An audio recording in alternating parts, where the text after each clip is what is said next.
y precisamente para analizar este segundo año de la victoria de la Cuarta Transformación en el país, recibimos con mucho gusto esta noche al doctor en Políticas Públicas del Centro de Investigación y Docencia Económicas, a Víctor Aramburu. Víctor, ¿cómo estás? Muy buenas noches, ¿cómo te va? Hola Juan, buenas noches, bien, gracias por la invitación y mucho gusto de estar aquí.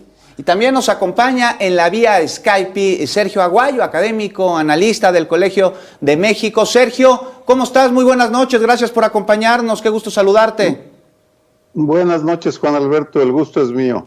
Sergio, Víctor, pues acabamos de escuchar las palabras del mensaje que dio el presidente hace apenas unas horas. Al mismo tiempo de que da este mensaje, se registró en Irapuato un terrible, pero terrible crimen en un anexo, en un centro de rehabilitación. Un grupo armado entró y le quitó la vida, asesinó al menos a 24 personas, 7 más resultaron lesionadas. Hay información preliminar hasta el momento, solo se sabe el parte, no se sabe aún quién es el responsable de este terrible ataque en contra de personas que se estaban rehabilitando. Sergio, la seguridad es una de las principales demandas de la población. Bueno, ahí tenemos imágenes precisamente de lo sucedido en Irapuato el día de hoy, en el anexo llamado Recuperando mi Vida, en el que le decía dispararon en contra de personas en rehabilitación y por hombres armados. Ahí lo tenemos. Pero te decía, Sergio, la seguridad, una de las principales demandas hace 2 años por parte de la población que con su esperanza depositó su voto en el 2018. Y estamos viendo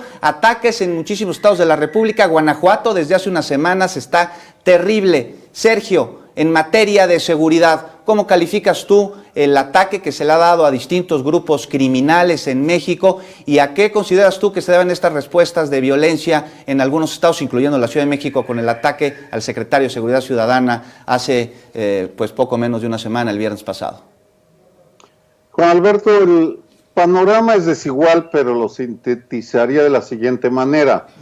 En lo nacional, en lo federal, no acaba de quedar claro cuál es la estrategia, ni tampoco si ya está funcionando adecuadamente la Guardia Nacional o si seguimos contando solamente con las fuerzas federales, las Fuerzas Armadas, Ejército y Marina.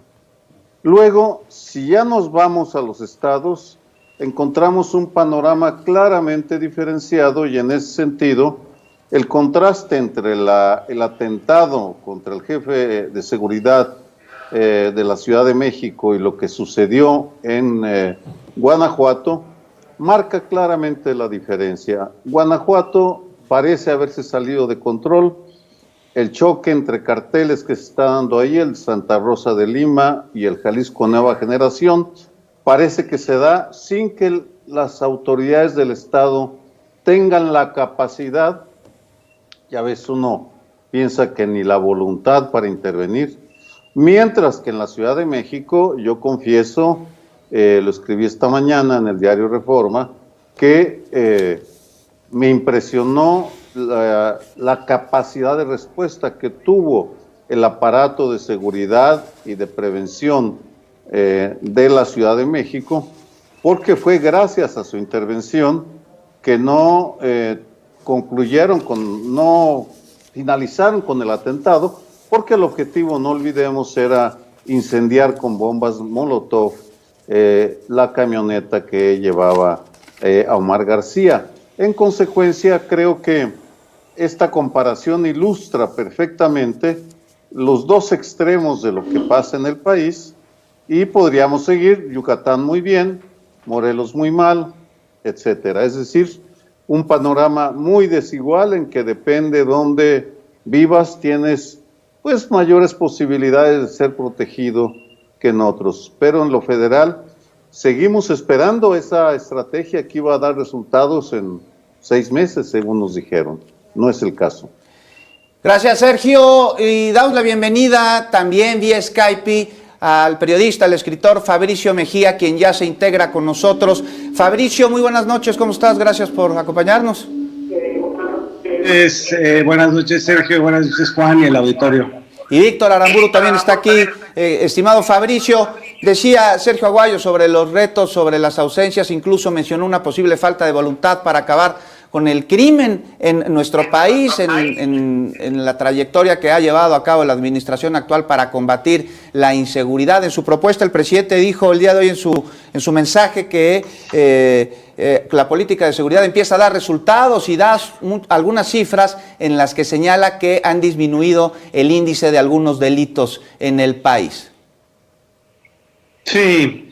Lo de Guanajuato por sí mismo es un caso realmente sintomático de cuando la autoridad no tiene efectivamente voluntad, ¿no? Cuando tienes un fiscal que ha tenido pésimos resultados, donde el 20% de los homicidios del país se cometen en Guanajuato, y es reelecto para otro periodo igualmente alargado, digamos, yo creo que lleva 12 años en el puesto, y en el caso, digamos, de la estrategia de seguridad, bueno, pues se trata de un conjunto de medidas que tienen que ver con los sembradíos, la sustitución por los árboles maderables, la sustitución de los plantíos ilegales. Por otra parte, también incluye las becas a los aprendices, las becas a los estudiantes, y además el tema de la Guardia Nacional. Es una estrategia, digamos, tan compleja que difícilmente veremos los resultados que estamos esperando como ciudadanía, y sí me parece que lo de Guanajuato es completamente un infierno, ¿no? Terrible lo que está sucediendo allí. Víctor Aramburu, ¿qué opinas tú? ¿Cuál es tu postura con respecto a la estrategia en materia de seguridad que ha emprendido desde hace ya pues casi 2 años el gobierno actual, la administración de Andrés Manuel López Obrador? Yo creo que hay un cambio importante, o sea, que se está utilizando más la inteligencia, de hecho en un sentido más amplio, ¿no? En términos de la inteligencia financiera. Veíamos anteriormente, bueno, que se habían congelado cuentas del cártel de Jalisco Nueva Generación, en vez de esta estrategia de las dos administraciones anteriores de estar descabezando narcos, y más bien era como podar hongos, ¿no? Porque cada vez surgían más. Digamos que ahora sí se le está pegando donde duele, por una parte, y como comentaba el doctor Sergio Aguayo, también la estrategia que se vio en el caso de la Ciudad de México, de reaccionar, eso sí, cuando hay ataques contra autoridades, de manera inmediata y contundente, ¿no? Rápidamente fueron aprendidos en menos de un par de días los autores de este ataque. Creo que sí hay un cambio sustancial en ese sentido. Y por otro lado, o sea, también se está atacando por el lado de la oferta laboral, si así lo queremos ver, de quiénes son los que son utilizados como halcones y como carne de cañón, con estas 11 millones de becas, principalmente para estudiantes de bajos recursos y universales para los de media superior. Eso finalmente les incrementa el costo de oportunidad de delinquir. Entonces, si anteriormente había chavos que por 4,000 pesos pudieran ingresar a las filas de la delincuencia organizada, pues ahora ya la van a pensar, ¿no? O sea, tienen una mejor oportunidad, ya sea de ir a la escuela o de capacitarse, como en el caso de un programa como Jóvenes Construyendo el Futuro, que mencionaba el presidente, que tiene alrededor ya casi de 1 millón de participantes. Entonces, ahí se está reduciendo pues las personas que forman parte de este ejército, ¿no? Que son principalmente jóvenes. Sergio Aguayo, ¿qué opinas tú sobre este asunto de cómo se ha combatido a la delincuencia, ya no solo con armas, ya no solo con balazos, sino también a través de lo que más le duele, que son los recursos económicos? Y me refiero específicamente a lo que decía Víctor, que es el congelamiento de cuentas de ciertos grupos criminales y pues el detenerles los recursos. Esto les ha dolido enormemente. Mira, una de las instituciones que más resultados están dando por tan poco dinero es la Unidad de Inteligencia Financiera de la Secretaría de Hacienda, no hay ninguna duda. Lo que me llama la atención es que le hayan reducido el presupuesto en lugar de aumentárselo. ¿Por qué se lo redujeron este año pese a los buenos resultados que daba? Yo no estoy tan entiendo el razonamiento de Víctor, y creo que las becas son el resultado de una buena voluntad, el deseo de atender a los desprotegidos, y me parece muy acertado para combatir la desigualdad. No estoy convencido, no me han dado la evidencia para demostrar que está teniendo un efecto sobre el tema de la seguridad, porque son becas lanzadas así al campo, a todos los jóvenes. No adivino una estrategia pensada para combatir la violencia, como, para dar un contraste, que no es el gobierno federal, es el gobierno de la Ciudad de México, serían los pilares en la Ciudad de México. Ahí sí detecto un razonamiento muy claro para construir islotes de paz. Las becas que están aventando de los jóvenes para construir el futuro, todas esas, son buenas, son útiles, pero no necesariamente van a evitar que los jóvenes se unan al sicariato. Y bueno, lo estamos viendo, sobran sicarios contratados aquí y allá para atacar blancos de todo tipo, pero es un cambio. Vamos a ver si tiene o no resultados. Por lo pronto yo le pongo un signo de interrogación al tema de repartir becas y subsidios de manera indiscriminada, en el sentido de estrategia para combatir la seguridad, aclaro, no para distribuir dinero entre los que menos tienen. Eso tiene sentido. Ya está con nosotros Marta Zamarripa, ya llegó, nos acompaña aquí en el estudio. Marta, bienvenida, buenas noches, ¿cómo estás? Hola Juan, ¿cómo estás? Buenas noches. Sobre esto que menciona el doctor Sergio Aguayo, Marta, las becas, el dinero que se está repartiendo a jóvenes con la intención de que tengan la oportunidad de percibir ingresos y alejarse de la delincuencia, de no convertirse en sicarios. ¿Coincides con Sergio en que no es una estrategia que pueda ayudar a disminuir el crimen, aunque reconociendo que sí es una estrategia que puede ayudar en otros aspectos a estos jóvenes? Juan, yo pienso que es muy importante las becas que está dando López Obrador, porque eran muchos jóvenes que estaban excluidos de la posibilidad de tener estudios. No había manera en casa de, ya no digas el que pudieran ir a un lugar gratuito. El asunto es que tienen que pagar transporte, tenían que pagar su lonche, y cuando tienes muchos hijos en la familia y son condiciones realmente desfavorables, no sé cómo se pueda conseguir esto. Entonces, el mensaje que había dado el régimen anterior, PRI y PAN, en mi opinión, era: no tenemos lugar para ti. Este es un gobierno que está diciendo: tenemos lugar para los jóvenes. Siempre los jóvenes eran los grandes olvidados. A mí me parece de verdad una muy buena política de este gobierno el que los jóvenes puedan acceder a becas, porque si no hay educación, ¿cómo puede salir adelante en un país? Yo sí creo que es una de las buenas ideas que ha tenido López Obrador. Para combatir también a la delincuencia, Marta, para que salgan de este círculo en el que es plata o plomo. Por supuesto que sí. De hecho, ojalá se pudiera dar cantidades mayores de becas, porque realmente son familias que pertenecen a este sector vulnerable. Si no hay otra opción en casa y llegan los cárteles, la delincuencia organizada, y ¿por qué no me ayudas con este paquete? ¿Por qué no me ayudas con otro? Y mira todo lo que te vas a ganar de dinero. Por supuesto que los jóvenes es muy fácil, que si no tienen otra opción, van a tomar esa. Imagínense qué manera de afectar a la juventud mexicana que no tiene posibilidades de salir de su medio. Recordemos que es bien importante el conseguir en un país que haya movilidad social, que haya esperanza, que realmente se le den opciones a la gente. Entonces yo creo que una manera de arrancarle a esos jóvenes que ahora están en manos de la delincuencia organizada, se vayan por otro camino, el que les conviene.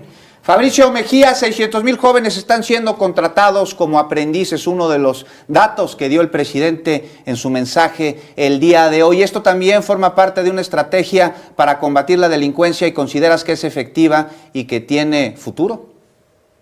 Sí, yo creo que no hay que tomar en cuenta algo muy importante, muy significativo. No sé si han hablado con los que están recibiendo estas becas. Yo he hablado con algunos de ellos y me parece que el punto realmente no es establecer una competencia con el sicariato, con el narcotráfico en términos de dinero. Eso sería absurdo. Es en términos de el reconocimiento social de que existen y de que tienen un papel que desempeñar en la sociedad mexicana. Es realmente notable ver cómo ayuda, digamos, a la autoestima de los chavos, el que el Estado mexicano les reconozca el derecho a existir. y a dedicarse a las actividades propias, digamos, de su edad, que son pues ir a estudiar y todo esto que mencionaba Marta Zamarripa. Me parece que si bien no están dando el dinero directamente a los posibles sicarios, que no sé cómo sería eso, un padrón de sicarios, lo están dando de manera universal, y el efecto, digamos, que tiene en los chavos es el reconocimiento de parte de la sociedad de que existen y que tienen un papel que desempeñar, que no son los ninis de los sexenios anteriores, donde pues efectivamente, como decía Marta, se les condenaba a decir tú no estás incluido en el país, tú no eres parte de la República Mexicana. Y creo que ese es uno de los puntos importantes de lo que se ha hecho en estos 2 años, ¿no? Es la inclusión de una mayoría que fue la que votó, la inclusión en lo que se considera ser mexicanos y tener derechos constitucionales, ¿no? Víctor Aramburu, el combate al robo de combustible, el huachicoleo, muy a inicios de la administración del presidente López Obrador, se atacó de manera frontal al huachicoleo en varios estados de la República. Recordarás aquella carencia que hubo de combustible, en el que a través de fake news las personas entraron en una especie de psicosis colectiva y pues se formaban afuera de las gasolineras. Pero este combate al huachicol dejó un precedente sobre cómo se atiende el tema de la delincuencia y de la impunidad, porque no estamos hablando solo de los delincuentes que sueltan balazos, sino de los coludidos que están en varias dependencias del gobierno o en Pemex inclusive. Yo creo que ese es otro gran acierto también, que no solamente se limita al huachicoleo, sino incluso al combate a las factureras, ¿no? Que por ahí es la otra parte complementaria de la unidad de inteligencia financiera. También ver cómo se lava el dinero, ¿no? O sea, que finalmente es un esquema no solo para la evasión fiscal, sino también, o sea, para lavar el dinero producto de actividades ilícitas, como puede ser el huachicoleo, el narcotráfico, y que muchas veces estos van combinados. Y también se demuestra que hay formas más inteligentes de combatir al crimen en vez de estar descabezando narcos y podando, ¿no? Como comentaba anteriormente. Entonces, en ese sentido, creo que es otro acierto, y que eso, bueno, nos lleva a otro punto. La forma en la cual el Estado está recuperando el control, digamos, allegándose de recursos para tener más capacidad, precisamente para otorgar becas quizá, para otro caso, digo, este es el caso de la demanda, ¿no? Atacando por el lado de las becas, pero por el otro lado también hay que recordar que se está creando más universidades, en este caso, ¿no? Las universidades del bienestar, que no es la noción de la universidad tradicional que tenemos, de las autónomas, de estas grandes universidades estatales, sino que son universidades más pequeñas en capitales regionales, de zonas semiurbanas, que precisamente, bueno, pues es la parte complementaria de la estrategia de, por un lado, está fomentando la demanda por medio de becas, de las de jóvenes escribiendo el futuro, y por otro lado están estas nuevas universidades. A mi modo de ver, creo que ahí es donde también se le deberían de destinar más recursos, ¿no? Incrementar la oferta de educación media superior y superior. Sergio Aguayo, como parte también del combate en contra de la delincuencia, pues están los de cuello blanco, aquellos funcionarios que durante décadas pues han cometido todo tipo de cochupos, de ilícitos, que han estado coludidos con el crimen organizado. Hemos visto en los últimos meses investigaciones, detenciones. Ahí tenemos a, pues la más reciente, ¿no?, del día de ayer, a Emilio Lozoya, que ya aceptó ser extraditado a México, dijo que va a cooperar con el gobierno. ¿Hasta dónde irán a llegar estas cooperaciones? ¿Irán a alcanzar a las más altas jerarquías de la administración pasada? ¿Cómo ves tú que se esté atendiendo este tema? El presidente, muy a inicios de su gobierno, dijo que no iba a ser una cacería de brujas, pero al mismo tiempo la demanda de la sociedad es que no existe impunidad y que deje un precedente para que no siga existiendo en esta y en futuras administraciones. Mira, confieso, me doy cuenta que yo soy el escéptico designado en esta mesa, lo cual asumo el papel, no importa, pero yo le veo algunos aciertos, pero también una aplicación muy desigual del rasero. Voy a poner un ejemplo que se relaciona directamente, tiene que ver con las industrias, las empresas de Ricardo Salinas Pliego, que se declaran en rebeldía en contra de la orden de cerrar las empresas y se sale con la suya. Y es elogiado y alabado, sin que por ello yo niegue los grandes éxitos que está teniendo. Insisto, una de las joyas más brillantes, de las instituciones que más están brillando por su eficacia en relación a los millones de presupuesto que tiene, es la Unidad de Inteligencia Financiera. Vamos, sería absurdo de mi parte negar lo que está haciendo, pero al mismo tiempo detecto que es un gobierno muy desigual. Vamos, ¿por qué? Sí, mira, citaban el tema de las becas. Insisto, de ninguna manera, yo he hecho toda mi carrera becado, aclaro. Vengo de familia campesina, estudié en Guadalajara, en fin. El Colegio de México, donde estoy, es institución pública. Estoy totalmente a favor de eso, simplemente que me parece que en algunos programas de los que están mencionando no hay claridad sobre la metodología que están empleando y los beneficios que están dando. Y doy un ejemplo relacionado directamente con la violencia. Me buscan a principios de año de la Secretaría de Bienestar. No voy a decir el funcionario, me dicen, tenemos centenares de miles de becas para jóvenes universitarios, las Benito Juárez, me parece que se llaman, si mal no recuerdo. Queremos darlas, creo que eran centenares de miles, queremos darlas para que combatir la delincuencia. ¿Qué variables debemos tomar en cuenta? Y yo le pregunto al funcionario, ¿qué variables están empleando? Dice, una es la cantidad de violencia, digamos, el número de homicidios en municipios. Ahí queremos concentrar mi respuesta.